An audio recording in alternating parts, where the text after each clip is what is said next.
శ్రీశైల మల్లికార్జునాయ నమః. అందరికీ నమస్కారం అండి.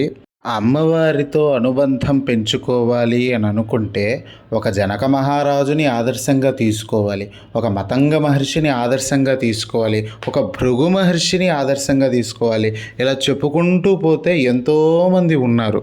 వీళ్ళందరూ అమ్మవారిని కూతురుగా పొంది లోకం మొత్తానికి తాత స్థానంలో చిరస్థాయిగా నిలిచిపోయారు. వీళ్ళ సంగతి అటుంచితే కొంతమంది రావణాసురుడు, మహిషాసురుడు లాంటి రాక్షసుల కోరికలేంటో మనందరికీ తెలుసుగా. అమ్మవారిని భారీగా కావాలని కోరుకున్నారు.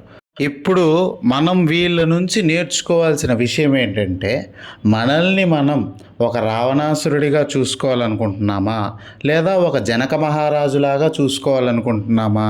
ఎందుకంటే మన ఆలోచనలు మన వ్యక్తిత్వాన్ని తెలియజేస్తాయి.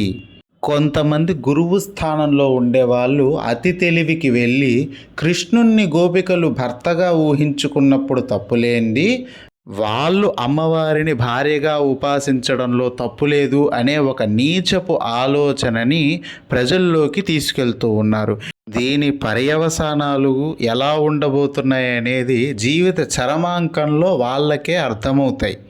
ఇలాంటి విపరీత ధోరణులని మానుకోవడమే ప్రతి హిందువుకి శ్రేయస్కరం. సర్వం కాశీ విశ్వనాథార్పణమస్తు.